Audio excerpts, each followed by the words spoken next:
మీరు ఇంజనీరింగ్ చేశారా? జాబ్స్ కోసం సెర్చ్ చేస్తున్నారా? 3600 మందికి పైగా స్టూడెంట్స్ కి జాబ్స్ వచ్చేలా చేసిన code Gyan 100 days software course లో జాయిన్ అవ్వండి. మీ కెరియర్ ని బిల్డ్ చేసుకోండి.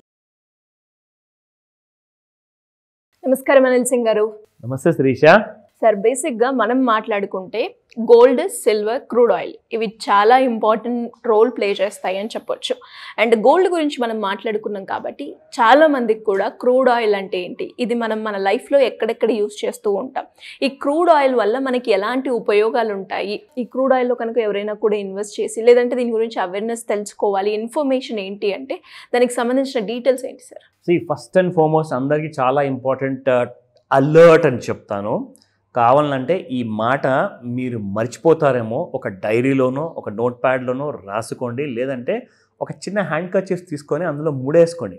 ఆ ముడే ఎందుకు వేసుకున్నాను అబ్బా అని చెప్పేసి మీరు తర్వాత గుర్తు చేసుకుంటే ఈ టాపిక్ మీకు గుర్తుకొస్తుంది. ఇది మా అమ్మ మాకు ఇచ్చిన అలవాటు అనమాట. సో ఇది చాలా ఇంపార్టెంట్. ఒక విషయం అడుగుతా శిరీష, మీరు ప్రతి నెల ఆర్ నన్ను అడిగితే నేను కాదని చెప్తాను, మీరు చెప్పండి నాకు, మీరు ప్రతి నెల బంగారం కొనగలుగుతారా? లేదు సార్, ఇంపాసిబుల్. సో బంగారం కొనడానికి అదేదో 1000-2000 చిన్న పెట్టుబడి పెట్టుకుంటూ పోవచ్చేమో, కానీ నిజంగానే ఒక బిస్కెట్ కానివ్వండి, కాయిన్ కానివ్వండి, నగలు కానివ్వండి ప్రతి నెల కొనగలుగుతామా? లేదు. కానీ ప్రతి నెల మీరు కొనుక్కున్న క్రూడ్ ఆయిల్ని మిమ్మల్ని ఎఫెక్ట్ చేస్తుంది, మీ బడ్జెట్ని ఎఫెక్ట్ చేస్తుంది. ఎలా sir? Very good question. So now అది ఎలా మీ అందరికీ చెప్తున్నాను, జాగ్రత్తగా వినండి. పార్ట్ ఆఫ్ క్రూడ్ ఆయిల్లో మనం వాడే మంచి నూనె ఏదైతే ఎడిబుల్ ఆయిల్ అంటాం మనం, like you have sunflower oil కానివ్వండి, or at the same time వేరే kind of groundnut oil కానివ్వండి, రైస్ బ్రాండ్ కానివ్వండి, చాలా మనం వాడతాం. అయితే ఈ నూనెలు కూడా యాక్చువల్గా క్రూడ్ ఫామ్లో వస్తాయన్నమాట. India imports lot of crude అనమాట.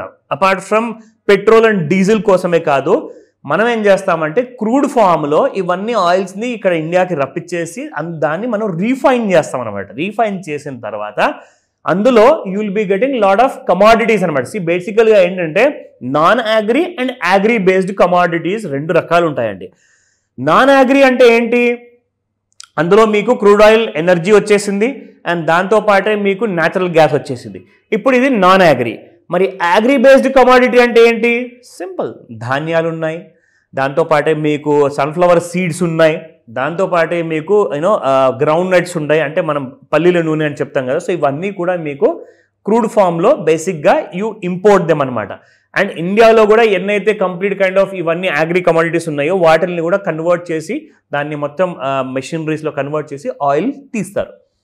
నౌ ఇప్పుడు ప్రతి నెల ఈ విషయం మనం తెలుసుకోవాల్సిన అవసరం ఉందా? నేను అంటాను ప్రతిరోజు తెలుసుకోవాలి. ఎందుకంటే you will stay ahead of your circle అనమాట. ఇప్పుడు మీరు ఒక కాలనీలో ఉంటున్నారు, ఒక బస్తీలో ఉంటున్నారు, ఒక ఊర్లో ఉంటున్నారు, ఒక సిటీలో ఉంటున్నారు.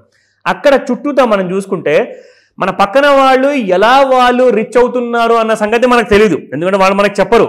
ఈ రోజున ఒక ఫ్లాట్ కొంటారు, రెండో సంవత్సరంలో ఇంకొక ఫ్లాట్ కొంటారు, దాని తర్వాత మళ్ళీ కారు కొంటారు, బంగారం కొంటారు. అదేంటబ్బా మనమంతా సంపాదించలేకపోతున్నాం, వాళ్ళు కొంటున్నారు కదా అని చెప్పేసి మనకు ఒక థాట్ వస్తుంది మైండ్లో. ఆ టైంలో మీ అందరికీ క్రూడ్ కూడా మీరు గుర్తుపెట్టుకోవాలి అని చెప్తా. ఎందుకంటే ఇన్ఫ్లేషన్ ఎప్పుడైతే పెరగబోతుందో, ఇన్ఫ్లేషన్ అంటే ద్రవ్యోల్బణం అనమాట. సో ఇన్ఫ్లేషన్ ఎప్పుడైతే పెరుగుతుంది కదా, అప్పుడు మీరు కొంటున్న ప్రతి వెజిటబుల్, అది టొమాటోస్ అంటారా, ఆనియన్ అంటారా, పొటాటో అంటారా, ఇవన్నీ కూడా ధరలన్నీ కూడా గత సంవత్సరం ఉన్న ధరలు ఈ సంవత్సరం పలుకుతున్నాయా? లేదు కదా, ప్రతి సంవత్సరం పెరుగుతుంది. ఎందుకంటే ఇన్ఫ్లేషన్ పెరిగిందంటే అది దేనివల్ల అంటే, మీరు ఉంటున్న ఊర్లో కానివ్వండి, మీరు ఉంటున్న సిటీలో కానివ్వండి, ఆ కూరగాయలన్నీ కూడా తీసుకురావాలి అంటే లారీలో రావాలి. It has to come by either train or it has to come by some kind of a means and ways of transport. అప్పుడు ఆ లారీ వాడు ఏం వాడతాడు? డీజిల్ వాడతాడు. చిన్న బండి అయితే కూడా డీజిల్, పెద్ద బండి అయితే కూడా డీజిల్. సో అప్పుడు క్రూడ్ ఏమవుతుందంటే ఇంటర్నేషనల్ మార్కెట్స్లో క్రూడ్ ధరలు పెరిగాయి అనుకోండి, డీజిల్ ధరలు పెరుగుతాయి. డీజిల్ ధరలు పెరిగితే ఏమవుతుంది? మీరు కొంటున్న ప్రతి ఇంటికి తీసుకొస్తున్న గ్రాసరీ ఐటమ్ అన్నీ పెరిగిపోతాయి అనమాట. సో ప్రతి నెల కాదండి, ప్రతిరోజు మీకు క్రూడ్ మూవ్మెంట్ చూస్తే ఏమవుతుందంటే, అమ్మో ఈ వారంలో ఈ నెలలో ఇంత క్రూడ్ పెరిగింది అంటే మనము ఖర్చులన్నీ కాస్త తగ్గించుకుంటే ఏమవుతుందంటే ముందు జాగ్రత్త చర్యగా మీరు నెక్స్ట్ మంత్ సఫర్ అవ్వరు. ఏం చేస్తారంటే 5,000 10,000 ఖర్చు చేసే బదులు నేను 3,000 4,000లోనే నేను సంతోషపరుస్తాను నా ఫ్యామిలీని.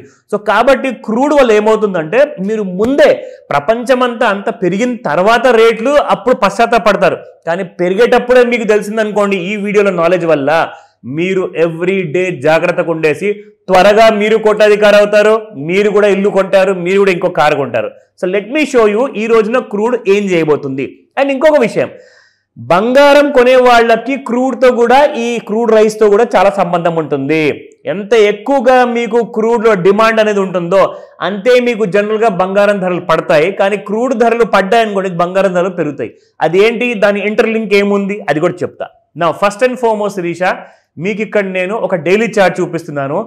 ఎక్కడో పైన ఆల్ టైమ్ హైస్లో ఉన్న క్రూడ్ 2025 జనవరి నెలలో చూసుకుంటే 6,500 ఉన్న క్రూడ్ కాస్త పడిపోయేసి అక్కడ దాకా వచ్చింది. ఎక్కడ మనకు 4,798 వరకు పడిపోయింది శిరీష. అంటే దాదాపు 1,500 నుండి 1,800 రూపాయలు పడిపోయింది క్రూడ్. ఎందుకు పడింది? బికాజ్ మన ట్రంప్ గారు ఏదైతే టారిఫ్లు అని చెప్పారు కదా, అందరూ కూడా ఇక బిజినెస్ మనం ఏం ఎక్కువగా చేయలేం కదా అని చెప్పేసి చాలా మంది తాళాలు వేసేసారనమాట వాళ్ళ బిజినెస్లకి. చాలా మంది వాళ్ళ ప్రొడక్షన్ కెపాసిటీ తగ్గించేశారు. దానివల్ల ఏమవుతుంది, మీకు హైవే రోడ్ల మీద మీకు లారీస్ అనేది ట్రాన్స్పోర్టేషన్ అనేది తిరగదు. అప్పుడు తిరగనప్పుడు ఏమవుతుంది, క్రూడ్ ఆయిల్ డిమాండ్ తగ్గిపోతుంది. తగ్గిపోతే ఏమవుతుంది, క్రూడ్ మీకు ఇండియాలో కూడా పడిపోతుంది. సో ఇక్కడ మీరు ఇప్పుడు ఏం చేయొచ్చు అంటే, గత నెలలో మీరు 7-8 వేల వరకు షాపింగ్ కోసం ఖర్చు పెడితే ఈ నెల మీరు రాబోయే నెక్స్ట్ మంత్లో అంటే మే నెలలో మీరు ఓన్లీ 3,000 to 4,000 ఖర్చు పెడతారు. ఎందుకంటే మీకు క్రూడ్ ఆయిల్ వల్ల ఏమైందంటే మీకు ధరలు తగ్గాయి కాబట్టి మీ ఖర్చు కూడా తగ్గుతుంది. సో ఇది విషయం గుర్తుపెట్టుకోండి. Now coming to the intraday movement. మీరు ఇక్కడ చూసుకుంటే ఇంట్రాడేలో చాలా రోజుల నుంచి శిరీష అసలు ఈ రెసిస్టెన్స్ని క్రాస్ అవ్వలేకపోతుంది. అండ్ మీకు ఒక మాట చెప్పనా, క్రూడ్ యాక్చువల్గా జీరోకి వెళ్ళిపోతే ఇంకా బాగుండు అని చెప్పేసి అందరు కోరికలు ఉన్నాయి తెలుసా. ఎందుకంటే క్రూడ్ ఎంత తగ్గితే మీకు అంత ఇన్ఫ్లేషన్ తగ్గుతుంది. ఇన్ఫ్లేషన్ తగ్గితేనే మీరు తొందరగా ప్రోగ్రెస్ అవుతారు లైఫ్లో. ఇప్పుడు వద్దాం మనము గోల్డ్కి అండ్ క్రూడ్కి కనెక్షన్ ఏంటి. ఫస్ట్ అండ్ ఫార్మోస్ట్ ఏంటంటే, మీకు ఎంత క్రూడ్ తగ్గితే మీ దగ్గర మీ షాపింగ్ బిల్ అనేది తగ్గుతుంది. షాపింగ్ బిల్ తగ్గితే ఏమవుతుంది, ప్రతి నెల మీ దగ్గర డబ్బులు మిగులుతాయి. డబ్బులు మిగిలితే ఏం చేస్తారు మీరు, ప్రతి నెల 3,000 5,000 10,000 రూపాయలు మీరు బ్యాంకులో మ్యూచువల్ ఫండ్స్లో పెట్టుబడులు పెడితే ఏమవుతుంది, మీరు గోల్డ్ కొనడానికి మీకు ఒక స్టెప్ ముందుకెళ్తారు. సో ఎవ్రీ మంత్ మీరు సేవింగ్ చేసి ఇన్వెస్ట్మెంట్ చేస్తే రాబోయే 10 లేదా 20 సంవత్సరాల్లో కోటాధికారి అవ్వచ్చు మీరు. దాంతోపాటే మీరు కావాలంటే బంగారం కూడా కొనుక్కోవచ్చు. సో క్రూడ్ని మీరు జాగ్రత్తగా ఎవ్రీడే మానిటర్ చేయండి. క్రూడ్ని ఒకవేళ మీరు ఇగ్నోర్ చేశారనుకోండి, మిగతా ప్రపంచం అంతా ఒకటేసారి షాక్ అవుతారు, అవాక్ అవుతారు. ఆ రోజున మీరు లాభాల్లో ఉండరు, నష్టాల్లో ఉంటారు. సో క్రూడ్ విషయానికి ఎవ్రీడే అప్డేట్. ఒకవేళ మీకు ఏదైనా ఇంకా ప్రశ్నలు ఉన్నాయనుకోండి, నా బిజినెస్కి ఇది ఎఫెక్ట్ ఎలా అవుతుంది సార్, నేను బిజినెస్ మెన్ని, నేను ఒక జాబ్ హోల్డర్ని, క్రూడ్ గురించి ఇంకేం తెలుసుకోమంటారంటే నన్ను కాల్ చేసి అడగండి, నేను మీకు చెప్తా. Thank you sir, thank you so much. Sirisha, Suman టీవీలో మీ పర్సనల్ అండ్ బిజినెస్ ప్రమోషన్స్ కోసం కింది నెంబర్కి కాంటాక్ట్ చేయండి.